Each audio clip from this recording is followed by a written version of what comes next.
एक कदम ईश्वर की ओर।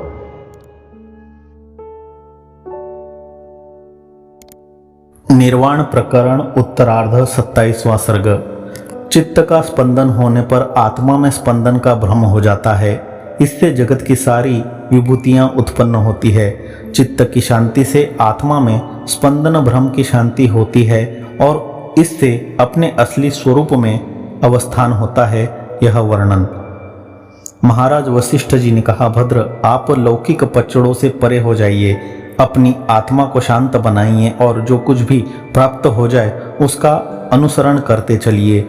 हे सौम्य, जैसे स्फटिक पत्थर से बनाया गया चांदनी में स्थित प्रतिमा पुरुष सत है तो भी उसमें दृष्टि का निरोध न होने से असत के तुल्य ही रहता है, वैसे ही आप सत होते हुए भी आत्मा की अद्वैत दृष्टि का निरोध न करने के कारण असत के सदृश ही बने रहिए।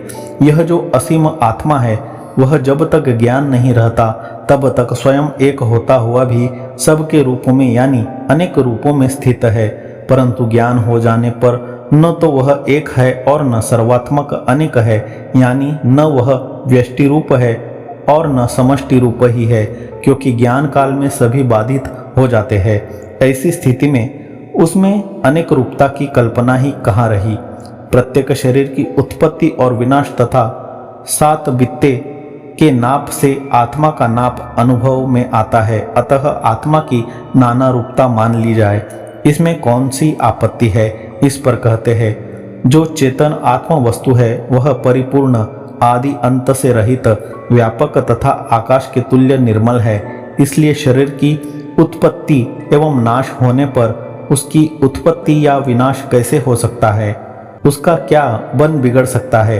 भद्र, चित्त के चमत्कार रूप इस चंचल मन की एकमात्र चपलता के कारण ही ये सब जड़ संसार के खेल स्फुरित होते हैं और उसकी चंचलता न रहने से आत्मा में ऐसे दिखाई पड़ते हैं जैसे जल में तरंग। भद्र, शुभ्र मेघों में कल्पित वस्त्र रूपता वस्तुतः जैसे पहनने के काम में नहीं आती, वैसे ही इस देह में कल्पित आत्मरूपता भी वस्तुतः कुछ काम में नहीं आती। श्री राम जी, आप अनेक तरह के प्रपंचों को देने वाली वस्तुओं में यानी मिथ्या पदार्थों में डूबिए मत। मुख्य भव्य अनंत वस्तु की मुक्ति रूप अनंत सुख के लिए उपासना कीजिए। वह कौन वस्तु है जिसकी भावना करनी चाहिए, इस पर कहते हैं, चित्रूपी अनंत आकाश ही असली वस्तु है, उसका किसी तरह नाप नहीं हो सकता।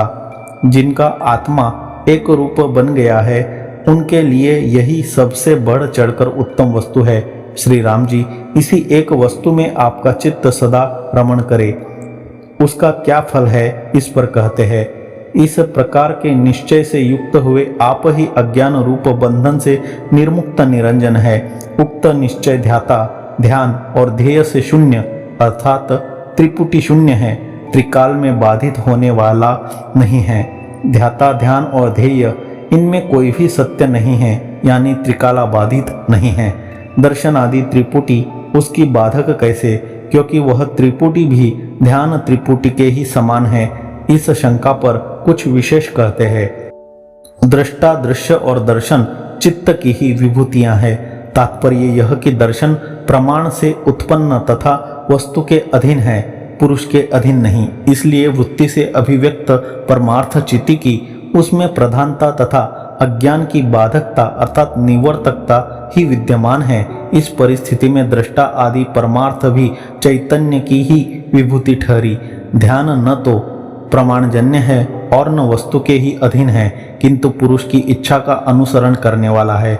इस स्थिति में ध्यान आदि क्रिया विशेष रूप होने के कारण अविद्या की विभूति रूप ही है, अतः ध्याता आदि बाधित हो जाते हैं।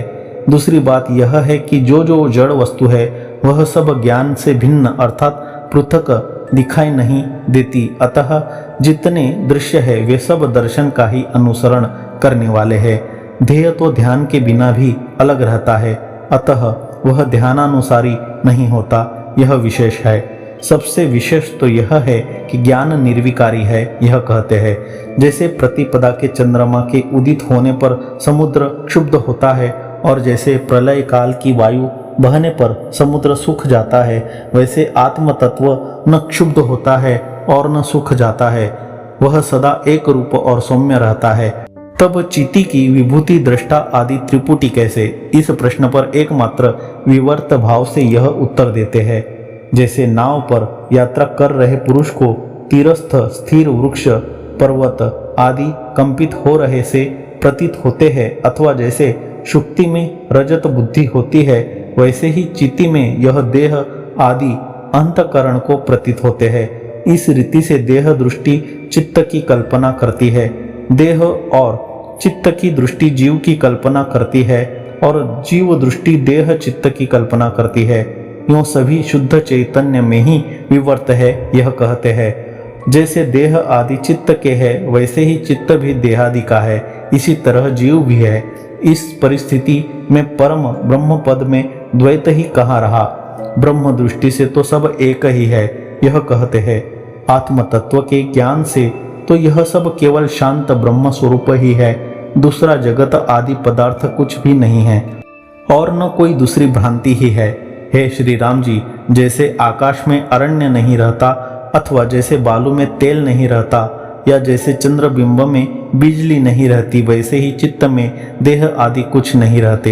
हे सत्य ज्ञानियों में श्रेष्ठ श्री राम जी, यह जगत की भ्रांति अविद्यमान ही है, अतः इससे आप भय मत कीजिए।